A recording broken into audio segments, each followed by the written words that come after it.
격렬하게 아무것도 하기 싫다 이런 말을 들어보셨죠? 얼마 전부터 젊은이들이 좀 했었던 말이죠. 격렬하게 아무것도 하기 싫다. 심하게 공감을 해서 저도 많이 썼어요. 진짜 아무것도 하기 싫다. 정말 아무것도 하기 싫죠. 쉬는 날 특히 되면 뭘 하고 싶나요? 하기 싫죠. 쉬는 날만 되면 퇴근하면 아무것도 하기 싫은 거예요. 아연자매 그쵸? 공감이 되죠? 격렬하게 아무것도 하기 싫은 순간이 있어요. 굉장히 모순적인 말인 것 같지만 우리의 마음을 아주 적나라하게 표현한 것이죠. 지혜자매님은 쉬는 날 뭐 하세요? 자요. 아무것도 하기 싫은 거예요.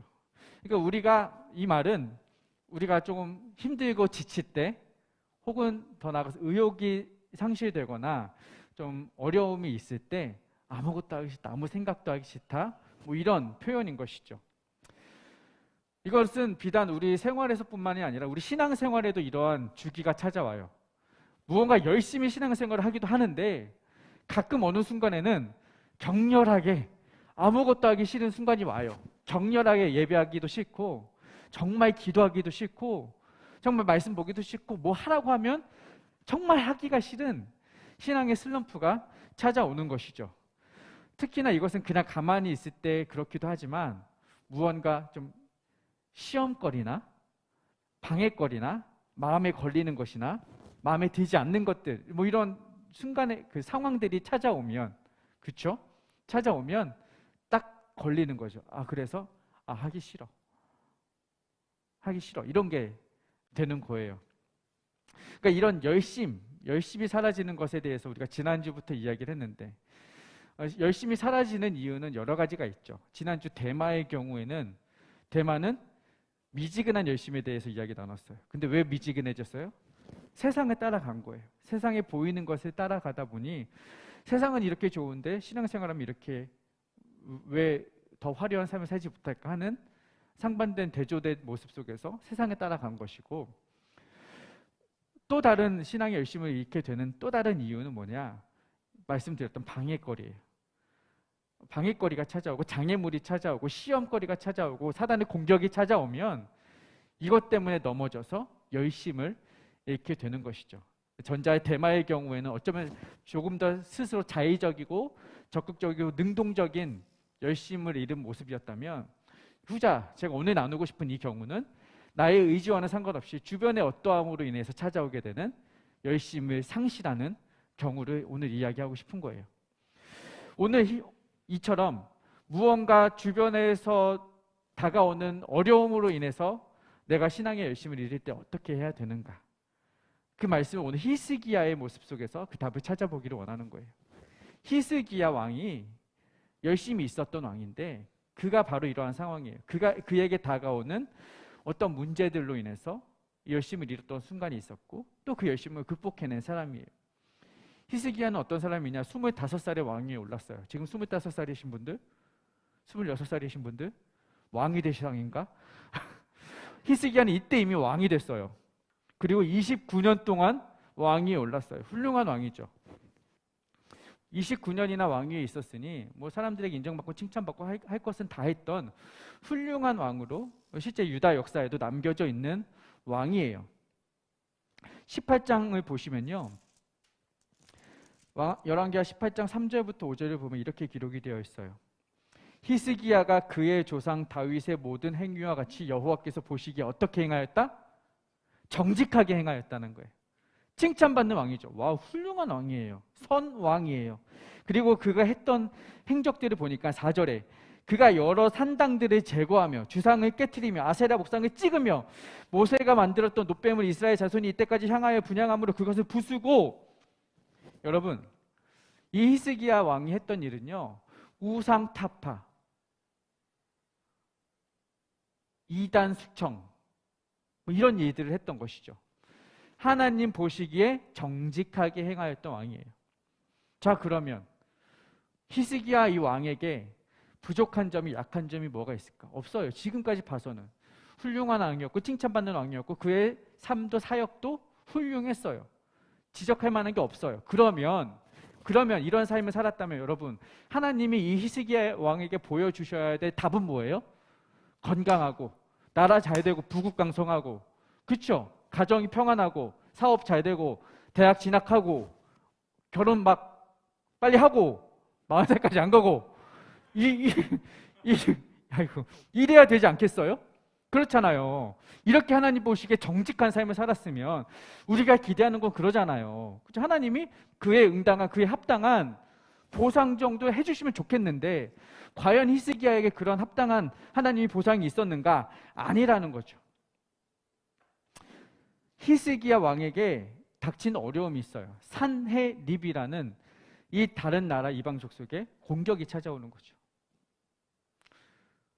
하나님을 위해 살았는데, 하나님의 뜻에 합당하게 살았는데, 심지어 적극적으로 저 우상들과 싸웠는데 그에게 돌아오는 어려움이, 결과가 이런 어려움이라는 거죠. 우리 삶도 그렇잖아요. 그렇죠? 여러분 신앙생활 열심히 하잖아요. 그렇죠? 기도 열심히 해봐요. 그러면 그 다음 주에 그 기도에 응답이 있어야 될 것 같고, 이번 주에 예배 열심히 드려서 막 눈물로 막 예배 드렸어. 그럼 그 다음 주 한 주간이 평안해야 될 것 같은데 여전히 가면 그 직장 상사는 나를 흘겨보고 욕하고 짜증나게 하고 피곤하게 하고, 그렇잖아. 그 자식은 여전히 마음에 안 들고 뭐 이런 거. 그러니까 나는 열심히 한다고 했는데 주변의 상황은 변한 게 없고 오히려 더 힘들게 나에게 다가올 때 우리는 시험에 든다 하고, 오늘 표현대로 하면 열심을 잃게 되는 그런 계기가 된다라는 것이죠. 방금 말씀드렸다시피 히스기야에게도 그런 상황이 있었다라는 거예요. 산헤립이라는 그런 대적이 찾아오는 거예요. 아수르 군대가 쳐들어오는 것이죠. 이것에 대해서 오스왈드 챔버스라는 분은 뭐라고 말을 했냐면, 읽어드릴게요. 그리스도인들은 고통 없는 삶이 아니라 고통에서 해방되는 삶을 살아가고 있다. 고통이 없는 삶과 고통에서 해방되는 삶은 서로 매우 다른 것이다. 이해되세요? 그리스도인은 고통이 없는 삶이 아니라 고통에서 해방되는 삶을 살아가고 있다. 그럼 지금 이 그리스도인은 어디 있는 거예요? 고통에 있는 거예요. 고통에 있는 것은 기정사실이고 그것으로부터 해방되어 가는 그 과정 중에 있는 것이 그리스도인의 삶이라는 것이죠. 그러니까 우리가 그리스도인이라고 했을 때 내가 앞서 말씀드린 것처럼 나는 고통과 고난이 없는 삶을 기대하는 것이 아니라 나는 지금 고통 중에 살아간다라는 것을 인지하고 인정하고 그냥 수용하고 받아들이는 것 자체가 우리 신앙의 시작이어야 된다는 거예요. 나는 믿음 생활 시작하니까 이제부터 내 삶은 달라진다, 이걸 바라는 것은 아니라는 것이죠.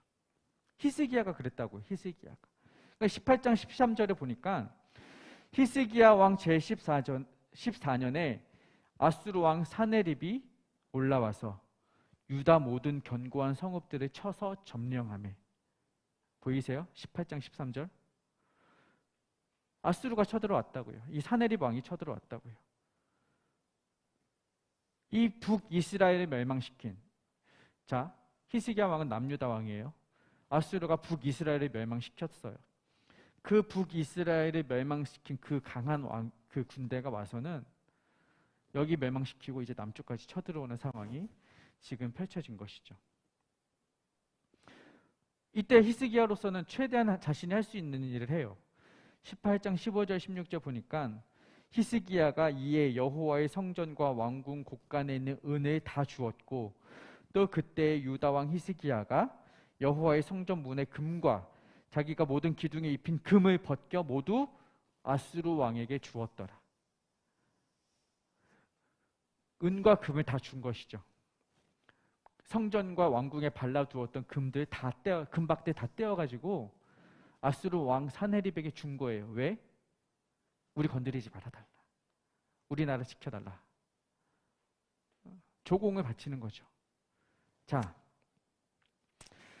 이것이 신앙인들의 현실이라고요. 고통 없는 삶이 아니라 산헤립과 같이 우리를 위협하고 공격하는 악한 세력들이 있다는 것. 그리고 그것 앞에서 우리의 모든 것을 내어 벗겨주지만 그럼에도 불구하고 이들의 공격은 쉽사리 그치지 않는다는 것. 이것이 현실이에요. 그러니까 제가 오늘 이야기하고 싶은 것은 이러한 현실 앞에서, 즉 우리의 열심을 가로막는 상황 앞에서 우린 어떻게 해야 할 것인가? 이 답을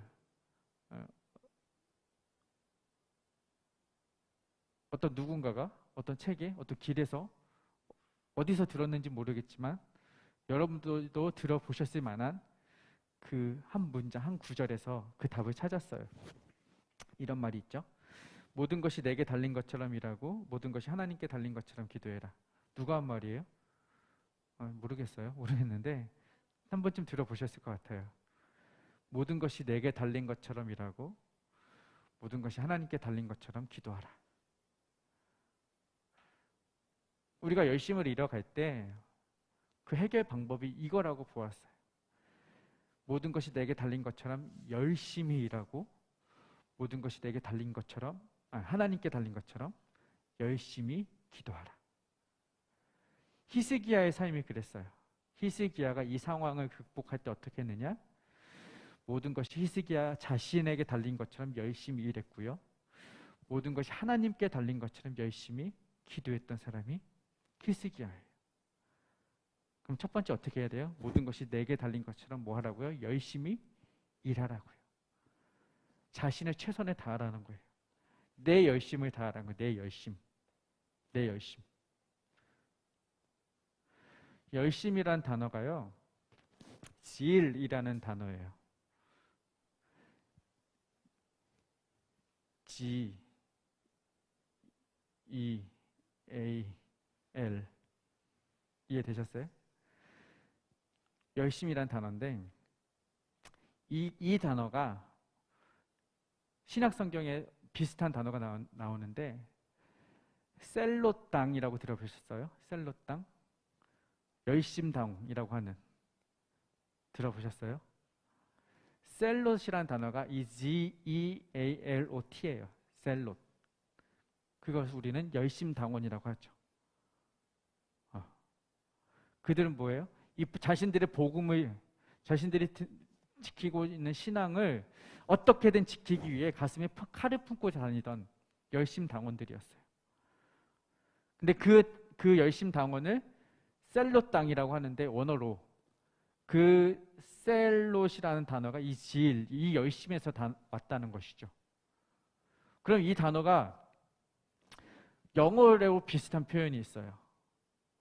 이 열심이라는 단어, 질이라는 단어가 형용사형으로 G-E-L-O-US예요. 질로스. 그렇죠? 영어로 앞에 G를 빼고 J로 바꾸면요. 젤러스가 돼요. 영어 젤러스라는 단어 아시죠? 질투하다. 그렇죠? 젤러시하다. 질투가 많은 그런 의미예요. 자, 영어를 좀 써놨으면 더 이해가 쉬우셨을란가? 어쨌든 머릿속에 이렇게 다 그리시셨죠? 무슨 말을 하고 싶은 거냐? 이 열심이란 단어는 이 질투라는 단어와 같은 의미를 가져요. 지금 이 영어와 헬라어 가지고 설명을 드렸는데 히브리어에서는 이것이 더 명확하게 히브리어로 이 단어를 카나라고 해요. 카나. 뭐라고요? 카나. 뭐라? 카나. 카나. 카나인데 외우기 쉬우라고. 카나인데 카나라는 단어가 어떤 성경에서는 열심으로 번역을 하고요. 어떤 구절에서는 질투라고 번역을 해요. 무슨 말이냐? 상황에 따라서 카나라는 단어가 열심으로 해석되기도 하고 질투라고 해석이 되기도 한다라는 거예요. 같은 말을 가지고 동음 이의어인 것이죠. 이해가 되시죠? 그러니까 히브리 사람들은, 과거 유대 사람들은 카나라고 말하면 이것이 열심을 의미하는지 질투를 의미하는지 상황에 따라 알아서 이해하는 것이죠. 왜냐? 그들에게 결국 이 단어는 똑같은 단어인 거야.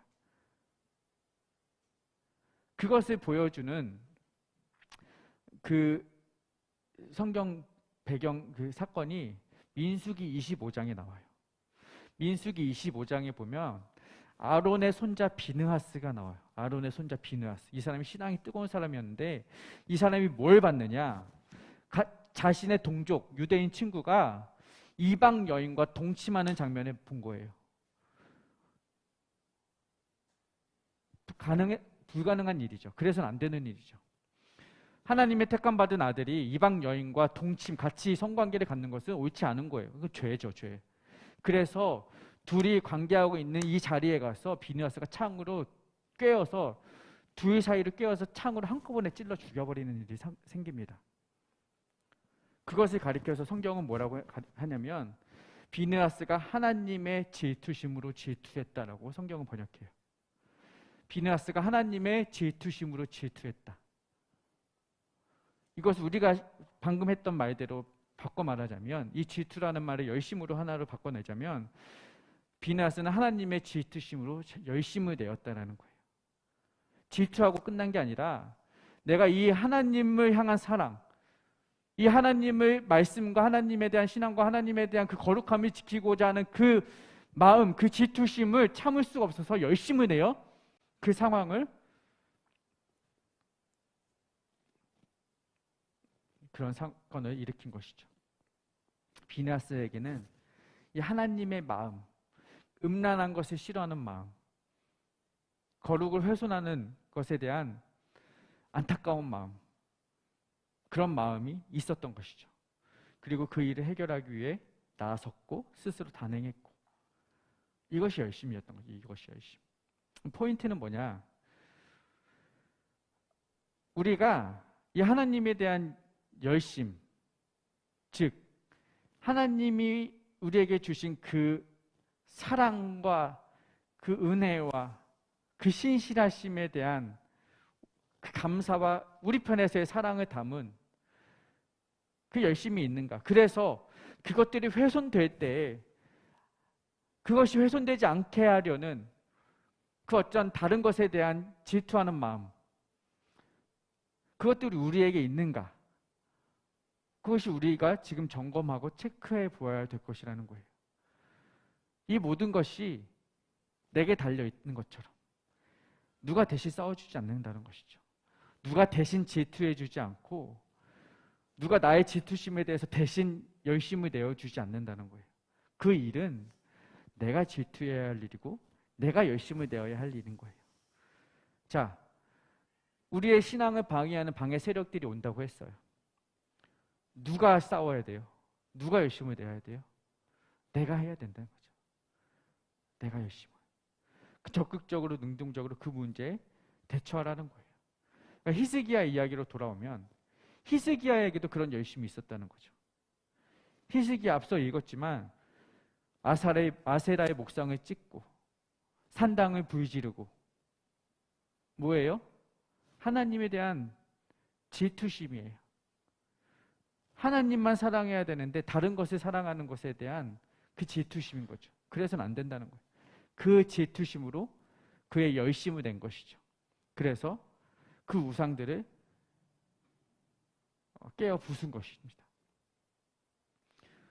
그러니까 단순히 비느하스가 경험했던 이방 여인과 동침하는 그 음란한 뿐만이 아니라 하나님이 아닌 다른 것을 섬기는 그 영적인 음란도 히스기야에게 있어서는 질투심으로 작용을 했던 것이고, 그것에 대해서 자신의 열심을 내었다는 것이에요.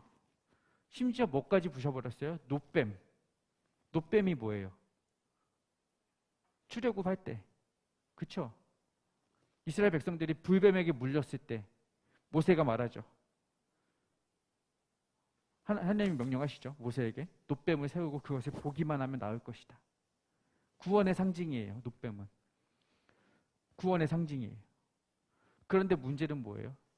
사람들이 그것을 분양하고 섬기고 있었다는 거예요. 하나님의 놀라우신 구속과 구원의 상징인 노뱀이었지만 사람들이 그 자체에 집중할 때, 그 너머에 계신 하나님이 아니라 노뱀을 우상시하고 섬길 때, 이것은 우상숭배다, 영적 간음이다, 하나님의 질투심으로 히스기야는 이 노뱀마저도 부숴버린 거예요. 그러니까 히스기야에게 있어서는 칼을 품에 차고 다녔던 셀롯 당원들처럼 그 또한 아주 강력하게 어쩌면 다소 과격한 방법으로 하나님에 대한 자신의 질투심을 표현하고 열심을 내었어요. 싸웠어요. 그러한 공격에 대해서, 그러한 우상 숭배에 대한 세상의 어떠한 사상과 흐름에 대해서 그는 무릎 꿇지 않았던 것이죠. 타협하지 않았던 것이죠. 싸우는 거예요. 열심을 내는 거예요. 제가 여러분에게 권면드리고 싶은 첫 번째가 그것입니다. 이 하나님의 질투심으로 질투하십시오. 하나님의 질투심으로 열심을 내십시오. 하나님의 마음에 여러분의 마음을 맞추시고 하나님의 생각과 시선에 나의 생각과 시선을 맞추어서 하나님이 무엇을 기뻐하시는지, 하나님이 무엇을 질투하시는지 그것을 헤아리기 위해 힘쓰시고 그 마음으로, 그 질투심으로 열심을 내십시오. 물론 그 과정에 사내립과 같은 이방의 공격들, 우상의 공격들이 있을지 모르겠지만 그것들 가운데 함몰되거나 무릎 꿇지 마시고 버티고 서셔서 그것들을 처단해내고 끊어내었던 비느하스와 히스기야 같은 그 열심을 내시기를 바랍니다. 그 열심이 사그러질 때 우리는 넘어지는 거예요. 미지근해지는 거예요. 약해지는 거예요. 시험에 드는 거예요. 예배 안 드리는 거고 기도 자리에 앉아 있어도 기도가 안 터지는 거예요. 설교 듣고 있어도 딴 생각 나는 거예요. 그 열심이 사라지면. 여러분에게 그 열심의 회복이 있어지시기를 주님의 이름으로 축복합니다. 두 번째는요, 모든 것이 하나님께 달린 것처럼 열심히 기도하라는 거죠. 기도. 첫 번째는 나의 열심이었어요. 내가 무언가를 하라는 것이었죠. 두 번째는 뭐예요? 내가 할 수 없는 것에 대한 하나님의 의탁이, 하나님께 맡기는 것이죠. 우리가 어렸을 때도 그러죠. 어렸을 때 좀 동네 친구들과 골목에서 싸움 좀 해본 친구들은 알 거예요. 내가 싸웠어. 친구를 때려 눕혀서 이겼어. 그러면 와 하고 이겨서 승리의 기쁨에 도취되어 있을 때 문제는 뭐예요? 이 자식이 지네 형을 끌고 와. 그러면 그 기쁨도 잠시 내가 한 대 더 쥐어 터지는 것이죠. 그렇죠? 그러니까 내가 이 상황을 이겨낼 수 있는 방법은 쟤네 형보다 더 큰 우리 형을 데리고 오거나 쟤네 형보다 더 센 우리 아빠를 데리고 와야 이 상황이 역전이 되는 것이에요. 무슨 말이냐? 히스기야 이 상황에서 내 힘으로 사내립을 이길 수 없다면 사내립보다 큰, 사내립보다 강한, 사내립보다 위대한 그 누군가를 데려와야 되는데 그 누군가가 히스기야에게 있죠. 하나님. 하나님이 일하셔서 하나님이 싸우시도록 하는 거예요. 그래서 그는 기도하는 거예요. 이 아수르, 막무가내인 이 깡패 같은 이 아수르를 이길 수 있는 방법은 하나님밖에 없다는 것이죠. 내 힘으로 안 되니까. 여러분 14절 15절을 보시면요. 19장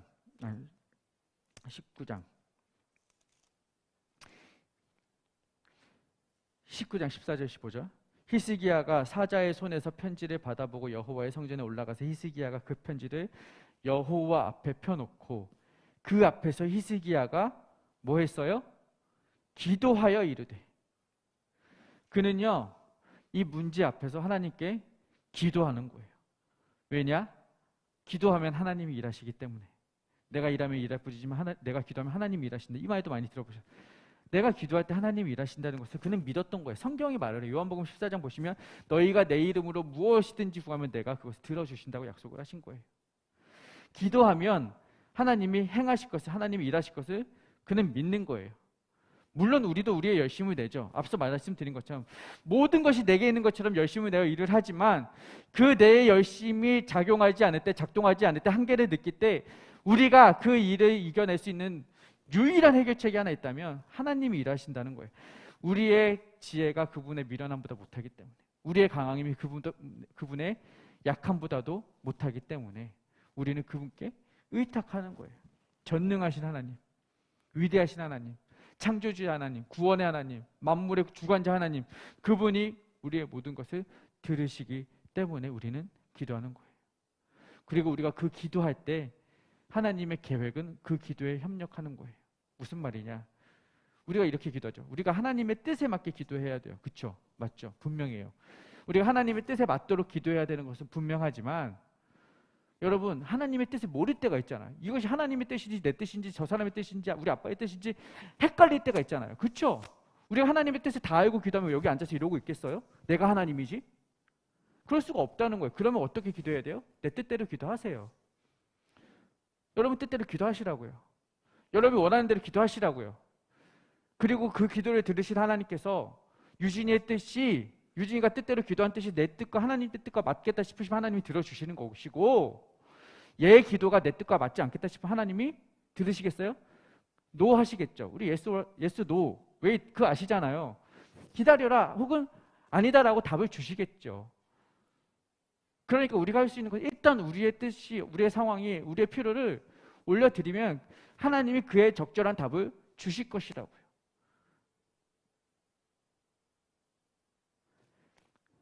히스기야가 그런 상황이었죠. 하나님이 뜻이 무엇인지 모르겠지만 지금 이들의 상황이 절박해요. 급박해요. 위급해요. 뭐예요? 기도해요. 그러니까 이 하나님이 기도를 들어주시는 거예요. 히스기야의 기도를 하나님이 들으시고 설령 그것이 하나님의 태초에, 하나님의 애초에 계획하신 뜻이 아닐지라도 하나님이 보시고 합당하다니까 들어주셨다라는 증거가 열왕기하 20장에 있어요. 무슨 사건이에요? 히스기야가 병 걸려 죽게 되었을 때 히스기야가 기도했죠. 그랬더니 하나님이 어떻게 해주셨어요? 해를 뒤로 10도 물러나게 하시고 그가 죽지 않도록 그의 수명을 연장시켜 주셨잖아요. 하나님의 태초 계획은 뭐였어요? 히스기야가 죽는 거였겠죠. 병 걸려 죽는 거였겠죠. 그런데 히스기야가 간절하게 기도하니까 살려주신 거예요.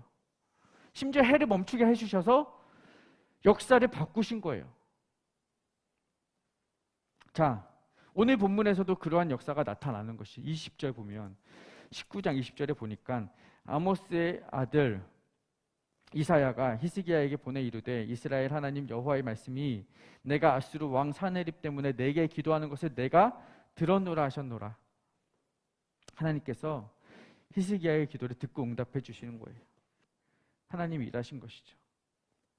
결론적으로 히스기야의 병을 낫게 하신 것도 하나님이시고 이 아수르와의 전쟁에서 승리케 하신 것도 하나님이시죠.